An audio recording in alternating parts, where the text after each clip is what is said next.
Você já deve ter visto algum esquerdista falando sobre meios de produção.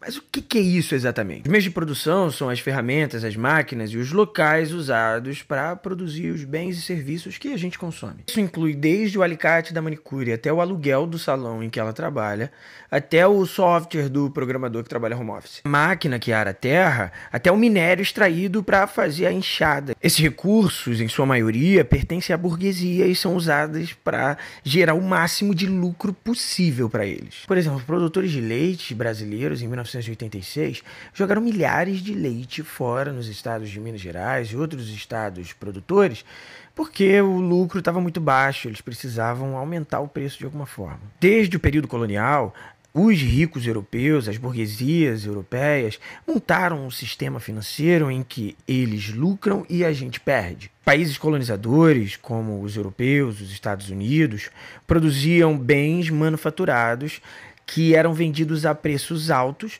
mas produzidos com bens e matérias-primas que eram compradas das colônias a preços baixíssimos. No Chile, durante a ditadura do Pinochet, financiada pelos Estados Unidos, empresas estadunidenses exploravam o cobre chileno a preços ridículos, assim, bem abaixo do mercado, e mandavam para os Estados Unidos para serem industrializados e transformados em materiais digitais e eletrônicos que iam ser enviados para o Chile, cerca de 90% acima do preço do cobre que eles compraram. Os ricos europeus lucram, enquanto os ricos locais ficam com uma parcela desse lucro, mas pequena em relação ao que vai para fora. Isso que no Brasil a gente tem números como os nossos. Deixa eu te explicar. Segundo dados de 2023, você vê que a diferença entre as faixas de menor renda no Brasil é muito pequena. Você tem cerca de 90% da população vivendo com menos de R$3.000, 70% vivendo com menos de 2.500 e 60% vivendo com menos de um salário mínimo. E entre os mais pobres, ganhando até R$500 por mês, a gente tem 20% da população. Colocando em números, a gente tem 215 milhões de pessoas, de cerca de 280 milhões,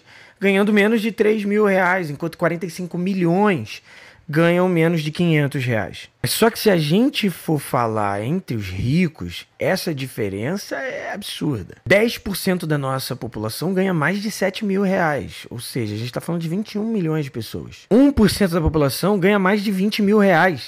A gente está falando de 2 milhões de pessoas. Se a gente for falar de milionários, são 413 mil que ganharam mais de R$1 milhão em 2023 no Brasil.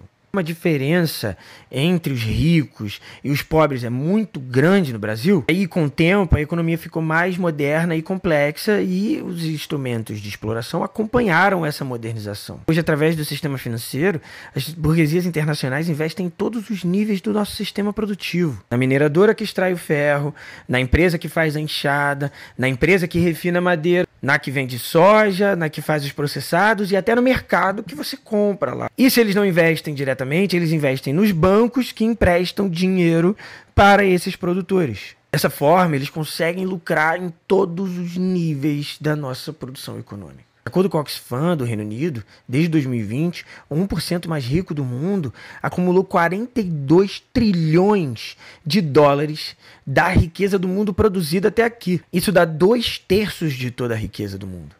Deixa eu colocar em números para você entender.